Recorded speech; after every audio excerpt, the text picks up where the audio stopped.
Hello everyone. இன்னைக்கு video வந்து பார்த்தோன்னா கொஞ்சம் பெரிய வீடியோ தான். Because it is about congenital cyanotic heart disease, அதாவது tetralogy of Fallot. So tetralogy அப்படின்னாலே மீனிங் என்னென்னா 4. ஸோ இங்கே 4 அப்நார்மலிட்டிஸ் வந்து பார்த்தோன்னா ப்ரெசென்ட் ஆயிருக்கும். ஃபர்ஸ்ட் அப்நார்மலிட்டி அப்படின்னு பார்த்தோன்னா ventricular septal defect. So right ventricle and left வென்ட்ரிக்கல்னு 2 இருக்குது. அந்த 2 வென்ட்ரிக்கலுக்கும் நடுவில் இருக்க செப்டமில் வந்து பார்த்தோன்னா ஒரு டிஃபெக்ட் இருக்கிறதுனால 2 சைடு இருக்கிற பிளட்டும் வந்து பார்த்தோன்னா மிக்ஸ்அப் ஆகுது. அதாவது both oxygenated blood and deoxygenated blood ரெண்டும் வந்து பார்த்தோன்னா மிக்ஸ்அப் ஆகிடுது. இதுதான் வந்து வென்ட்ரிகுலர் செப்டல் டிஃபெக்ட். அடுத்தது வந்து பார்த்தோன்னா overriding of aorta. Aorta எப்போவுமே வந்து பார்த்தோன்னா லெஃப்ட் வென்ட்ரிக்கலில் தான் வந்து ப்ரெசென்ட்டாக இருக்கும். அங்கேருந்து எப்போவுமே ஆக்சிஜனேட்டட் பிளட்டை மட்டும்தான் கேரி பண்ணும். பட் இங்கே ஓவர் ரைட் ஆகி வென்ட்ரிகுலர் செப்டல் டிஃபெக்ட்லேயே வந்து பார்த்தோன்னா அயோட்டா பிளேஸ் ஆகிருக்கிறதுனால லெஃப்ட் வென்ட்ரிக்கல்லேருந்து ஆக்சிஜனேட்டட் பிளட்டை மட்டும் இல்லாமல் ரைட் வென்ட்ரிக்கல்லேருந்து டீஆக்சிஜனேட்டட் பிளட்டையும் வந்து பார்த்தோன்னா அயோட்டா வந்து கேரி பண்ணுது. So this is what is overriding of aorta. Next வந்து பார்த்தோன்னா pulmonary valve stenosis. So pulmonary artery வந்து பார்த்தோன்னா எப்போவுமே ரைட் வென்ட்ரிக்கல்ல இருந்து பிளட்டை வந்து கேரி பண்ணி லங்ஸ்க்கு வந்து டெலிவர் பண்ணும். பட் பல்மனரி வால்வ் வந்து ஸ்டினோசிஸ் ஆயிருக்கு, அதாவது சுருங்கி இருக்கு. ஸோ அவ்வளோவா பல்மனரி ஆர்ட்ரியால் வந்து டீஆக்சிஜனேட்டட் பிளட்டை ரைட் வென்ட்ரிக்கல்ல இருந்து கேரி பண்ணி லங்ஸ்க்கு வந்து பார்த்தோன்னா டெலிவர் பண்ண முடியாது.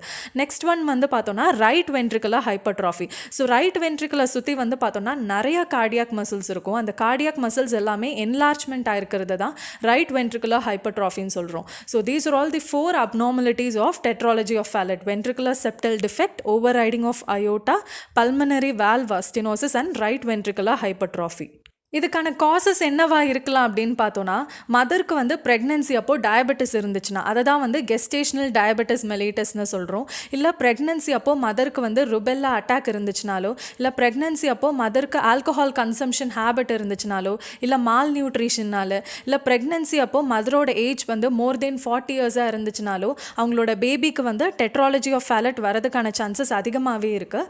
இல்லை even genetic factors like chromosomal அப்நார்மலிட்டிஸ்னால கூட வந்து பார்த்தோன்னா டெட்ராலஜி ஆஃப் ஃபேலட் வந்து வரலாம். ஸோ டெட்ராலஜி ஆஃப் ஃபேலட் வந்து வந்துருச்சு. அப்போ என்னென்ன சைன்ஸ் அண்ட் சிம்டம்ஸ் வந்து பார்க்க முடியும்னு பார்த்தோன்னா, முதல்ல சொன்னோம் பல்மனரி வால்வ் வந்து ஸ்டினோசிஸ் ஆயிரும்னு.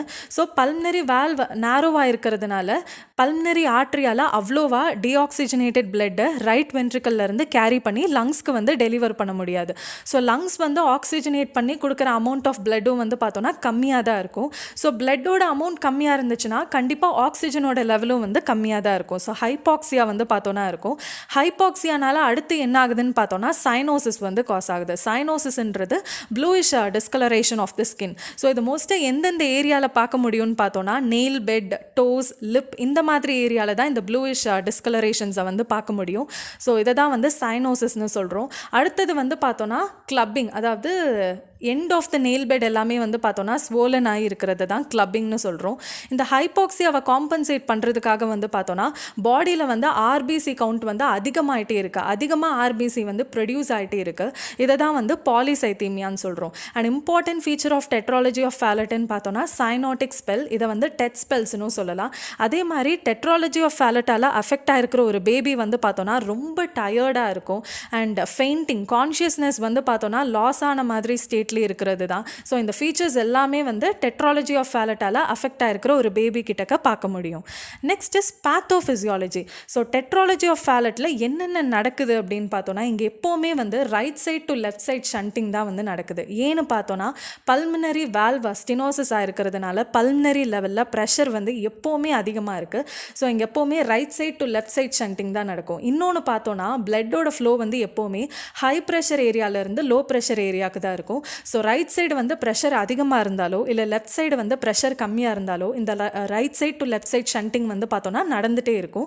அண்ட் இங்கே டெட்ராலஜி ஆஃப் ஃபேலட்டில் இந்த right side to left side shunting வந்து பார்த்தோன்னா இன்க்ரீஸ் ஆகிட்டே இருக்கும். ஸோ அதனால் என்ன நடக்குதுன்னு பார்த்தோன்னா சிவியரான சைனோசிஸ் வந்து காஸ் ஆகுது. சைனோட்டிக் ஸ்பெல், டெட் ஸ்பெல்ஸ் வந்து பார்த்தோன்னா வருது.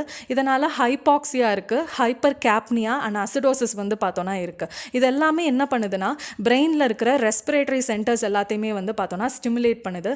ஸோ பேஷண்ட்ஸ் வந்து ரொம்ப ரேப்பிடாக ப்ரீத் பண்ண ஆரம்பிச்சிருவாங்க. அதை தான் வந்து பார்த்தோன்னா ஹைப்பர்ப்னியா அப்படின்னு சொல்கிறோம், ரேப்பிட் ப்ரீத்திங். இந்த ஹைப்பர்ப்னியா என்ன பண்ணுதுன்னா அகெயின் இந்த right side to left side நடக்கிற ஷண்டிங்கை வந்து பார்த்தோன்னா இன்க்ரீஸ் பண்ணிகிட்டே இருக்குது. ஸோ இப்போ இந்த ஷண்டிங் எப்படி ரெடியூஸ் பண்ணுறது, இதுக்காக தான் ஸ்குவாட்டிங் பொசிஷன் இல்லை நீ டு செஸ்ட் பொசிஷன் வந்து அடாப்ட் பண்ண சொல்கிறோம்.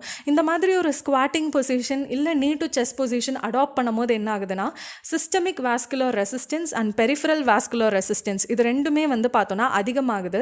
ஸோ முதல்ல லெஃப்ட் சைடு வந்து ப்ரெஷர் கொஞ்சம் கம்மியாக இருக்கும்னு சொன்னோம் இல்லையா, இப்போ அந்த லெஃப்ட் சைடு இருக்கிற ப்ரெஷர் வந்து கொஞ்சம் கொஞ்சமாக அதிகமாக ஆரம்பிக்கும். So right side to left side நடக்கிற ஷண்டிங் வந்து பார்த்தோன்னா கம்மியாகும். ஸோ இந்த சைனோட்டிக் ஸ்பெல் அப்புறம் பேஷண்ட்டோட எல்லா சைன்ஸ் அண்ட் சிம்டம்ஸ் எல்லாமே வந்து பார்த்தோன்னா கொஞ்சம் ரெடியூஸ் ஆக ஆரம்பிக்கும். So this is what is the pathophysiology of tetralogy of Fallot. So இந்த டெட்ராலஜி ஆஃப் ஃபேலட் வந்து இருக்கா இல்லையான்னு எப்படி ஐடென்டிஃபை பண்ண முடியும்னு பார்த்தோன்னா பேஷண்ட்ஸ்க்கு வந்து ஹைபாக்சியா இருக்கும். ஸோ பேஷண்ட்டோட ஆக்சிஜனேஷன் ஸ்டேட்டஸ் ஐடென்டிஃபை பண்ணுறதுக்காக பல்ஸ் ஆக்சிமெட்ரி வந்து யூஸ் பண்ணலாம். அதே மாதிரி இசிஜியில் வந்து பார்த்தோன்னா right ventricular hypertrophy and right bundle branch பிளாக்கை வந்து பார்த்தோன்னா அப்ரிஷியேட் பண்ண முடியும். ரைட் பண்டில் பிரான்ச் பிளாக் அப்படின்றது என்னென்னா ரைட் வென்ட்ரிக்கலுக்கு போகிற எலக்ட்ரிக்கல் இம்பல்சஸில் நடக்கிற பிளாக்கேஜஸ் தான் வந்து ரைட் பண்டில் பிரான்ச் பிளாக். அதையும் என்லார்ஜ்மெண்ட் ஆஃப் கார்டியாக் மசில்ஸையும் இசிஜியில் வந்து அப்ரிஷியேட் பண்ண முடியும். Next is cardiac catheterization. So இங்கே வந்து ஒரு லாங் தின் டியூப் கெத்தீட்டர் வந்து யூஸ் பண்ணுறாங்க. அந்த கெத்தீட்டரை வச்சு ஏதோ ஒரு இடத்துல எலக்ட்ரிக்கல் இம்பல்சஸில் பிளாக்கேஜஸ் இருக்கா இல்லை ஏதோ ஒரு டிஃபெக்ட் இருக்கா அப்நார்மலிட்டி இருக்கான்றதை ஐடென்டிஃபை பண்ண முடியும். Next is on the chest radiograph. So chest ரேடியோகிராஃபில் தான் டெட்ராலஜி ஆஃப் ஃபேலட்டோட இம்பார்ட்டன்ட் ஃபீச்சரே வந்து பார்க்க முடியும். பூட் ஷேப்டு ஹார்ட், இதை வந்து கார் அண்ட் சாபாட் அப்பியரன்ஸ் அப்படின்னு சொல்லலாம். Boot shaped heart. Next is pulmonary oligaemia. So pulmonary valve வந்து ஸ்டெனோசிஸ் ஆகிருக்கிறதுனால லங்ஸ்க்கு போகிற அமௌண்ட் ஆஃப் பிளட் வந்து பார்த்தோன்னா கம்மியாக இருக்குது. So reduced amount of blood இதை தான் வந்து ஒலிகேமியான்னு சொல்கிறோம். ஸோ இது வந்து லங்கில் இருக்கிறதுனால இதை வந்து பல்மனரி ஒலிகேமியான்னு சொல்கிறோம். இது எல்லாமே வந்து பார்த்தோன்னா செஸ்ட் ரேடியோகிராஃபில் வந்து பார்க்க முடியும். Next is on auscultation. So ஆஸ்கல்டேஷனில் வந்து பார்த்தோன்னா எஜெக்ஷன் சிஸ்டோலிக் மர்மர் வந்து பார்த்தோன்னா இருக்கும். ஏன்னு பார்த்தோன்னா பல்மனரி வால்வ் ஸ்டெனோசிஸ்னால. அதே மாதிரி பல்மனரி வால்வ் க்ளோஸ் ஆகிற சவுண்டை தான் பல்மோனிக் செகண்ட் ஹார்ட் சவுண்டுன்னு சொல்கிறோம். இது வந்து ரொம்ப சாஃப்டாக இருக்கும் இல்லை வந்து இன்ஆடிபிளாக இருக்கும். So this is what we could hear on auscultation. Next is the medical management. So hypoxia இருக்கிறதுனால அந்த ஆக்சிஜன் டிமாண்டை வந்து ரெடியூஸ் பண்ணுறதுக்காக அவங்களுக்கு வந்து ஆக்சிஜன் இன்ஹலேஷன் வந்து போக சொல்லலாம். அதே மாதிரி நம்ம பேத்தோஃபிசியாலஜியில் பார்த்தோம் இல்லையா, லைக் ஹைபாக்சியா, ஹைப்பர் கேப்னியா, இதனால் ரெஸ்பிரேட்டரி சென்டர்ஸ் எல்லாமே ஸ்டிமுலேட் ஆகுதுன்னு, இது எல்லாத்தையுமே கொஞ்சம் அவாய்ட் பண்ணுறதுக்காக தான் alpha agonist, beta blockers, ketamine, morphine இந்த மாதிரி ட்ரக்ஸ் எல்லாமே. சர்ஜிக்கல் மேனேஜ்மெண்ட்டில் வென்ட்ரிகுலர் செப்டல் டிஃபெக்டை வந்து க்ளோஸ் பண்ணுறதுக்கான ப்ரொசீஜர், அதை தான் விஎஸ்டி க்ளோஷர்னு சொல்லுவாங்க. இன்னொன்று வந்து பல்மனரி ஆர்ட்ரியை ஏதோ ஒரு பிரான்ச்சஸ் ஆஃப் அயோட்டா கூட கனெக்ட் பண்ணுற ப்ரொசீஜர். ஸோ பல்மனரி ஆர்ட்ரியை ஏதோ சப்க்ளேவியன் ஆர்ட்ரி கூட கனெக்ட் பண்ணலாம். இதை வந்து பிளலாக் டாசிக் ஷண்ட்னு சொல்லுவோம். பல்மனரி ஆர்ட்ரியை வந்து அசெண்டிங் அயோட்டா கூட கனெக்ட் பண்ணோன்னா இதை வந்து வாட்டர் ஸ்டான் ஷண்ட்னு சொல்லலாம். அதே மாதிரி பல்மனரி ஆர்ட்ரியை டிசெண்டிங் அயோட்டா கூட கனெக்ட் பண்ணுறதை வந்து பாட்ஸ் ஷண்ட் அப்படின்னு சொல்லலாம். So Blalock Taussig shunt, Waterston shunt and Potts shunt. So pulmonary artery வந்து ஏதோ ஒரு பிரான்ச்சஸ் ஆஃப் அயோட்டா கூட வந்து பார்த்தோன்னா கனெக்ட் ஆகிற ப்ரொசீஜர்ஸ் தான். Next is physiotherapy management. So இதை வந்து ப்ரீ ஆப்ரேட்டிவாகவும் கொடுக்கணும், போஸ்ட் ஆப்ரேட்டிவாகவும் கொடுக்கணும். ப்ரீ ஆப்ரேட்டிவாக மோஸ்ட்டு எதுக்கு கொடுக்கணும்னா போஸ்ட் ஆப்ரேட்டிவாக வர பல்மனரி காம்ப்ளிகேஷன்ஸை வந்து அவாய்ட் பண்ணுறதுக்காக, ரெடியூஸ் பண்ணுறதுக்காக. ஸோ மெயினாக வந்து patient as well as family education, அதே மாதிரி airway clearance techniques and reexpansion techniques.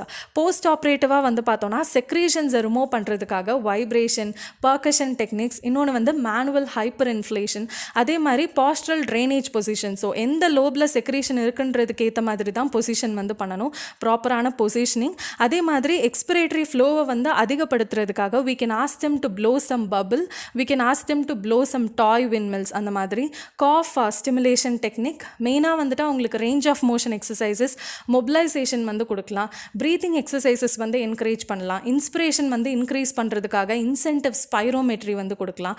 அதே மாதிரி suctioning procedures, so nasopharyngeal suctioning or oropharyngeal suctioning பண்ணி அவங்களோட செக்ரீஷன்ஸ் வந்து ரிமூவ் பண்ணுறதுக்காக தான். So these are all the post operative physiotherapy care. So this is what is the tetralogy of Fallot. Thank you.